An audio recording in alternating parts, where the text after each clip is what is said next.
Welcome to Step 2025, and this is Podster Pop-Up Studio, and joining us today is Michael Lints.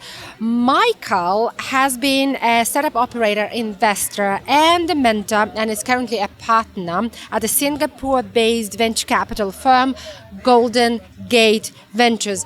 Welcome, Michael, and thank you very much for making it for our studio today. Looking forward to this conversation. Me too, and thank you for having me. So what brought you to Step 2025? Let's start from this. There is actually a very long background between myself and Step. And it takes me back almost 11 years. Right. Because in 2014, I attended my first Step conference as a speaker. I was obviously still in Singapore back then, and they had their conference and said, "Hey, Mike, we are talking about venture capital. Do you want to be a speaker?" So this was actually one of my earlier trips to Dubai, to the UAE, and to the region. So Step was kind of my introduction to everything that is happening now within the GCC. So it's interesting that you mentioned that it was 11 years ago, right? So how do you see this ecosystem evolved over the past 11 years? And I can tell you straight away, I mean, it's evolved dramatically, definitely. Yeah, it is very hard to describe how it has evolved, because if you're not in the thick of it, it's kind of hard to imagine how things were 11 years ago versus how they are now. But I'm gonna give it a try. So, Definitely.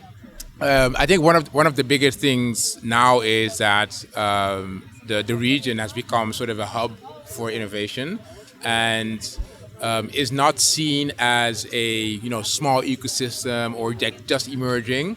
It's like there's massive investors here. There are amazing funds on the ground. There are so many companies trying to innovate.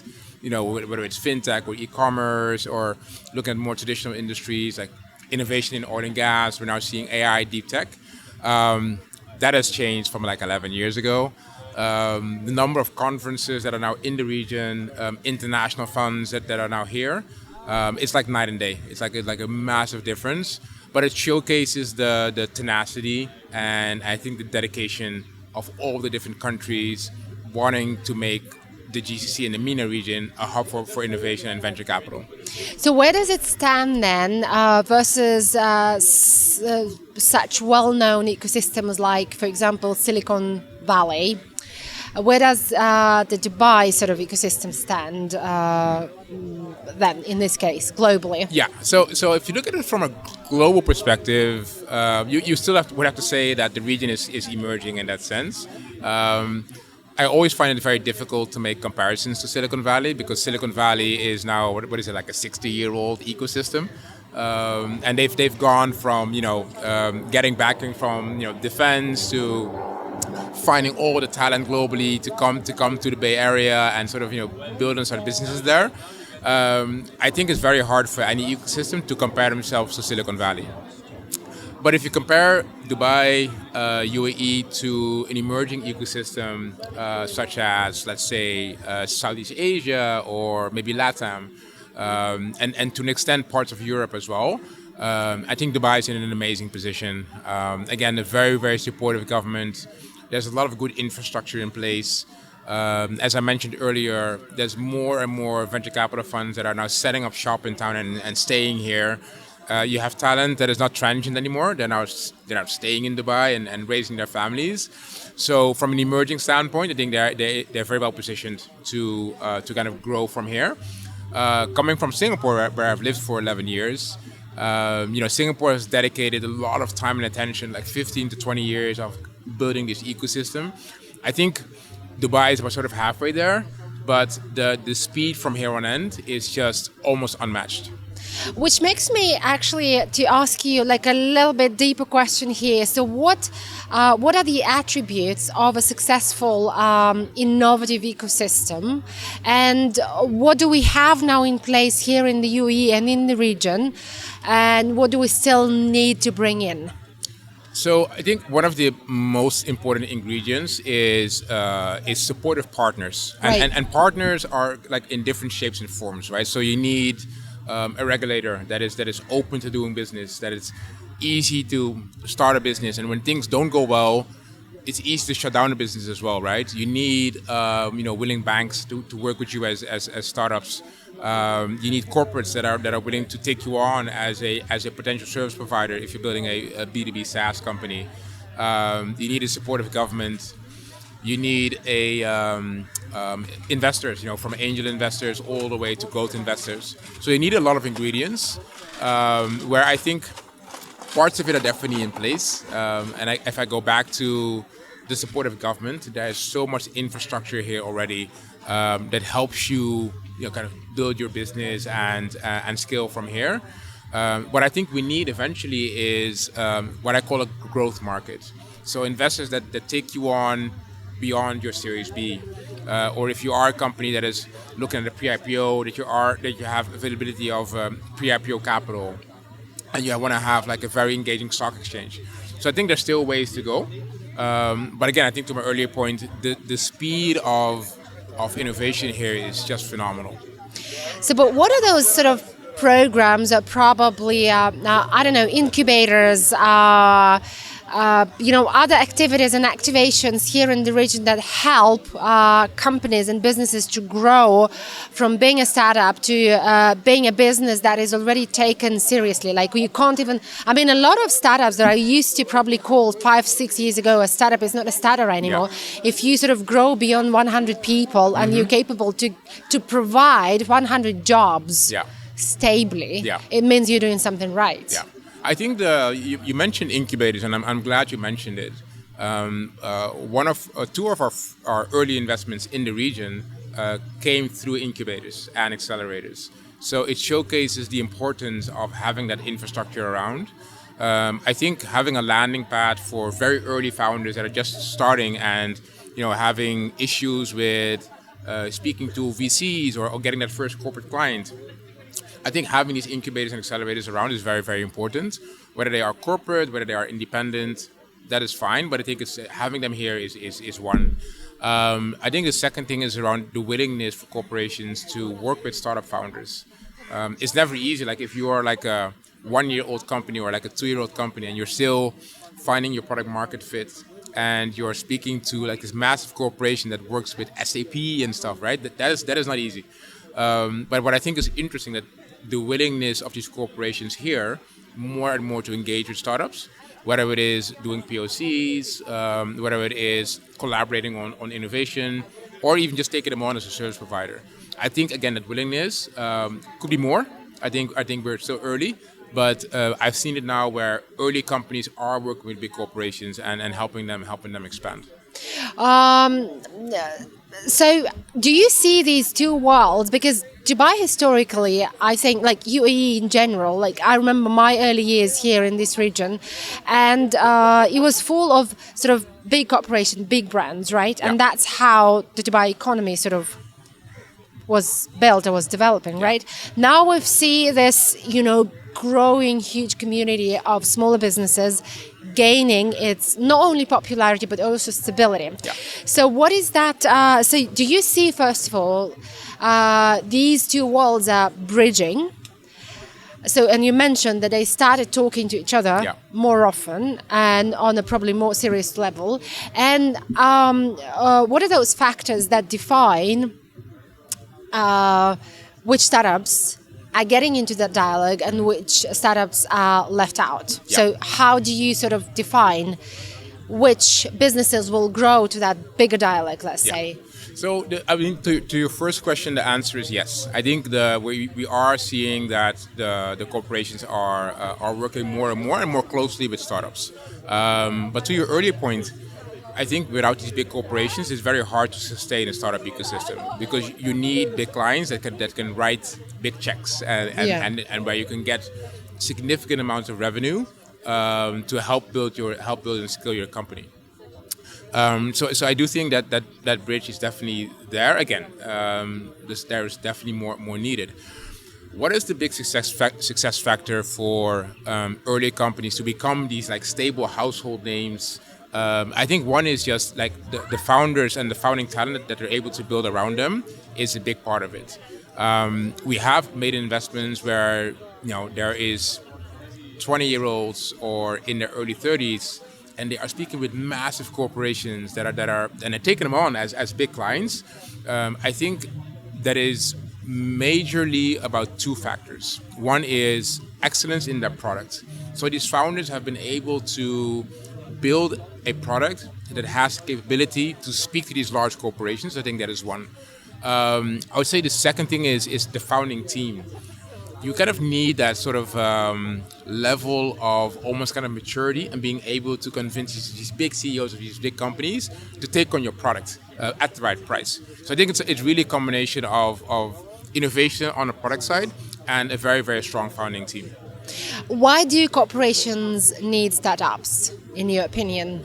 I think without startups, corporations don't innovate. That's how I see it. And it's either they see something in market that they want to copy. It is, again, they're doing POCs or joint ventures. I think for large companies to innovate, it becomes more and more difficult. Startups are nimble. They can test things out at a lower risk. They could try on new technology without breaking everything. So I feel that for big corporations, if there are no startups, they will not survive because they need this level of innovation to keep on continuing to grow, both internationally and locally as well. On a skills level perspective, let's say because you're in a leadership position, sort of how do you see leaders from different areas, let's say from large corporations, big executives, and the leaders from startups, how do you see they complementing each other within our ecosystem? From skills perspective and from visions perspective. That's a very culture perspective as well, yes. That's a very interesting and very good question. So where I see a lot of interaction between, I would say, sort of large corporations and startup founders is on advisory boards. A number of times we have sat on a board or even put together a board where the CEO of this big telco sits on the board and is very, very helpful.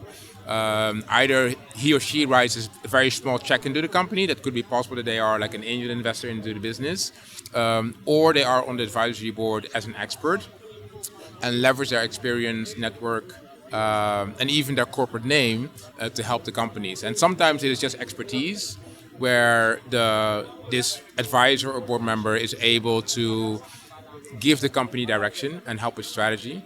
But a lot of times it's opening doors. Again, to my point where like a very young founder goes up to this chairman of this big company, it's hard to get this door open. If you have this like senior advisory board, they can be your door openers and help you get clients and help you get these big corporations and potential clients as well. Definitely, definitely. And I really, really wish this ecosystem will sort of encourage more and more sort of bridging these two cultures between corporation and startups, because I think they're so complementary to each other for sure. Yeah. So you've been doing a lot of mentorship to startups and startup founders. Yeah. So what are the typical sort of challenges that you see that you need to mentor the startups on? So what do you see as like a repetitive pattern in all the growing startups? A lot of it is around the fundraising and finding the right capital at the time of your growth. Not every single investor is the right fit for where the company is at this point in time. So we mentor a lot on getting the right investors in your company at the right time in your company's life cycle. There's a lot of I'd say one-to-one coaching for entrepreneurs where we are a sounding board for founders. You know, when running a business is hard as it is, right? So you're 24/7. You're always working on the company. You're building a team, and a lot of insecurity creeps in. So your first like senior hire could be someone that is older than the founder and has more experience. How do you manage that? Yeah. How do you keep talent in the company as opposed to it being a revolving door? So we spend a lot of time on, as I mentioned, fundraising, but also how do you acquire talent that you can attract to the company and then have a stay in the company, and just being a sounding board for founders and really kind of being there, listening to their issues, what do they run into on a day-to-day basis, and try not to be this kind of, I told you so advisor, but just be really supportive and really helpful to them. And do you see the role of mentorship as a critical role in this process? Because I've come across, because I talk to founders quite a lot in the interviews, and fundraising is pointed out as one of the most complicated process as it stands. As well as the talent, as you fairly mentioned, because, you never know who is the right hire for the first one. And then how do you manage all these innovation and egos, right, in place that are coming into picture when you need to grow as well. So do you see the role of the mentorship as a critical role in these processes? Oh, absolutely. Yeah, for us, it is crucial. And typically when we work with founders after we've invested, our question is like, who are your mentors? Who do you speak with? Do you have a coach that you can speak with? Do you need someone in our network to be a mentor for you in the business? I think it's crucial. I've been investing for the past 20 years. I've always had a mentor. I've always had people around me that are coaches that help me with strategy and help me think. I think for founders, it is crucial in their way to success. And I think mentors can be in different shapes and forms. Sometimes it's a peer. Sometimes it's another founder within your space that can be very helpful because it's easier to have the same conversation. Sometimes it's someone twice your age, just has more experience and a bit of gray hair as well. Sometimes it's someone in an entirely different industry just to give you a different perspective. So it really depends on what you need. And so mentorship, I realize, so is this a program, or is it a paid service that startups can acquire, or how does it work? How does it work with the mentorship? How do mentors find their startups and how startups find their mentors? Yeah, I think for founders at early stage, it's a very difficult conversation because you don't want to pay someone whilst you're still running your business and trying to grow and raise funds, because you want to use the money to grow the company itself. So typically, our preference is to bring mentors on board that don't need any salary or any advisory fees, but we work off of maybe you get like a small percentage in the business, or we'll find a way to kind of make that work. I do feel that in terms of programs, I know that some venture capital funds have really got a good mentorship programs where they provide mentors from their network. Typically, accelerators have it as well, where there's this mentor network around them. So there are definitely programs where founders are able to speak to mentors. But I always say, if you are fundraising or if you have fundraised, use your investor network to see which potential mentors do they have in their network that are useful for your business. That is definitely an interesting sort of perspective to hear and to see that it's working. So there are ways how to get your piece of advice if you're really serious about, growing your startup. I have a question a little bit more about, STEP and the nature of the startups in the recent years. Do you see the nature of the solutions that are the nature of innovation being evolving, let's say, over the past several years? So let's say 11 years ago, what were the solutions around and how have they evolved all up to this year? And I see a lot of tech focus again this year versus even last year. So I just want to see your perspective. Do you feel the same? Why do you think this is happening? I think there's a bit of a difference between, I'd say, emerging markets and more mature markets. But for emerging markets, I can say that 11 years ago, we were looking at a lot of business-to-consumer companies. So a lot of it was like around e-commerce or anything that is revolving around e-commerce. So you can think of payments or maybe last-mile logistics. So it was a very, very heavy B2C focus. A few years later, you saw more, I'd call kind of B2B2C, so sort of B2B companies, but they were servicing a consumer play. So you can think of a fintech company that enables an e-commerce site. And then we had this massive period of I'd say B2B SaaS. I think we had like a good 4 or 5 years where everyone was building a B2B SaaS company. I think obviously now today everyone's building an AI company, which is fair enough. But there is a very big trend in how can we leverage the current technology, whether it's AI, quantum computing, computer vision, but also robotics, in making these large industries more efficient. So one of the trends that we're very excited about is, and we're seeing that here as well at Step, is around you have these like big, like think of oil and gas manufacturing that do everything at scale, and there's a lot of revenue and investments involved, and they're prime for innovation. And I think with current tools, you can now actually innovate these like big industries quicker. I think that's a trend that we're very, very excited about, and we're looking out to companies that are really kind of diving into those spaces. We still see a lot of fintech, obviously, both on the B2C and the B2B side. So you're seeing that how people try to democratize finance, and how can I, as a consumer, take my finance into my own hands, and how can small businesses run their business very efficient and very effective through these kind of fintech tools. That's kind of another big trend that we're seeing as well.